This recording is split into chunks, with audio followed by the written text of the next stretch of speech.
What's up guys, Walker Buck here. Today I'm back with another video. In this video I'm probably calling it the Suns are tough because the Suns look tough out there, scraping out the Dallas Mavericks in a 106-102 victory. I'm going to talk about both the Suns side and the Mavs side and how it's going to look in this game and how it's going to look in the future for throughout the season and potentially in the playoffs.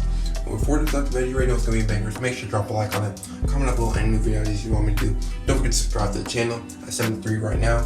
The goal is 100 by the end of the year if possible. But now let's get started. So first let's talk about the Phoenix Suns. That they got the 106-102 dub to start off the year 1-0. No one on the Suns really took over in my opinion. I feel like that was the scary part. It was just a lot of all-around play. Devin Booker led the team with 22. He only shot 8 for 15, 2 for 6 from the 3. Was missing free throws, which is just really weird.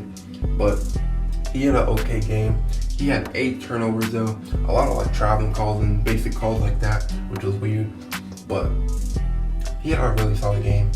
DeAndre Ayton had an okay game with 13 points and 8 rebounds. Was hitting a lot of post shots. Wasn't scared to take mid-range shots. Willing to take those long-range shots and make all those post moves. It was pretty decent. Chris Paul had a kind of rough game. 8 points, 3 for 9 shooting. But he was impacting in the clutch, which is what mattered most. And I feel like what made the Suns so scary was just the outside help they had. Jay Crowder had a rough game, but he ended up with 9 rebounds. Cam Johnson came out with 15 points. Cameron Payne came out with 11. Langston Galloway came out with 11. And the MVP of the game for me was Mikal Bridges, who ended with 18 points and 7 rebounds on 5 for 11 shooting and 4 for 7 for the 3. And he played really good defense on Luka.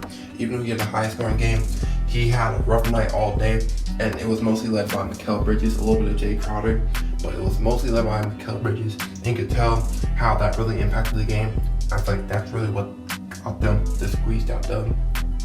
As for the Suns, I really do see them being a really good playoff team. I don't see them getting past the first round in my opinion though, but I definitely see them making the playoffs.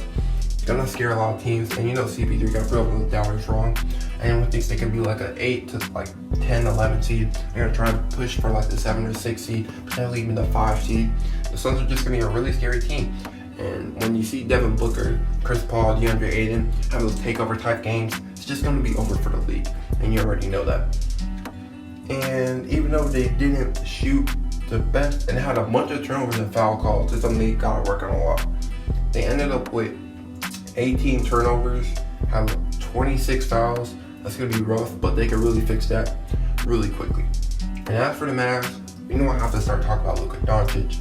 And his game, he ended with 32 points, 8 rebounds and 5 assists on 11 for 26 shooting and over 6 from the 3, which is weird because Luka usually makes 1 for 5, 2 for 6. He always has those top of games from 3, but not hitting a 3 was just weird. I feel like the one good thing I can really take away from this game though was the fact that he only had 1 turnover in 36 minutes. Luka, he always one of those guys getting 4 to 5 turnovers every game because of his high usage. Only having 1 turnover this game is a really good game. 10 for 12 from the free throw line. But he just looked scared to take shots at times, and starting at 0 for 8 just really hurt his confidence. And I feel like he just took a step down ever since that. Josh Richardson in his debut, 12 points, 5 for 11 shooting. I feel like someone who stepped up and really kept this game close for the Mavs though, in my opinion, was Jalen Brunson. He ended the game with 12 points and 4 assists on 5 for 8 shooting. I felt like James Johnson could have had a much better game.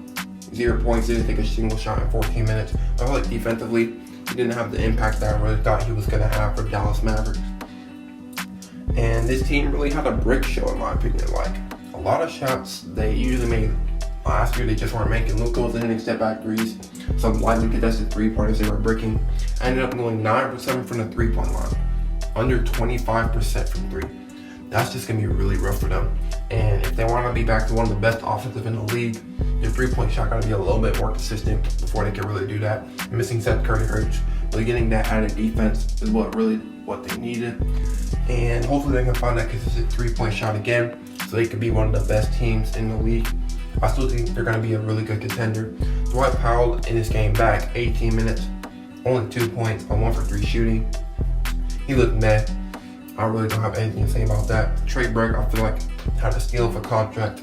7 points off the bench, 3 for 6 shooting. Made his only 3-point shot, felt like he was good. Tim Hardaway's shot selection is still really sus. I feel like he's going to have to work on that. And then with 12 points on 3 for 10 shooting, and Dorian Finney-Smith just needs to knock down his threes, 1 for 6. not going to be acceptable with him being our catch and shooter plus our defender. But for this Mavs team, I still see them being a really good team. I just don't want anyone thinking that you're going to be like a 1-3 seed. The Mavs really just aren't ready for that task yet. I still have them being like a solid 5 seed though, being a scary team to face in the playoffs. Just wait, once Luka finds his groove back, it's over. Because him having a bad game of 32, 8, and 5, it's going to be really scary when he's going to have those good games. He could probably have amazing great games. How he's career high going like 44 now, he can definitely break that with just a really good game. And as they face the Lakers next up, that's gonna be a really tough task. But if they don't pick this up, they could really get blown out. They gotta find their shot selection and be nice.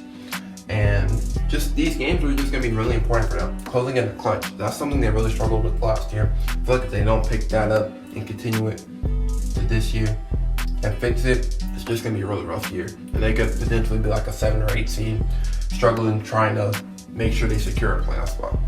But what do you guys think about this video? What do you guys think about the Mavs and the Suns? Make sure to drop a like on it.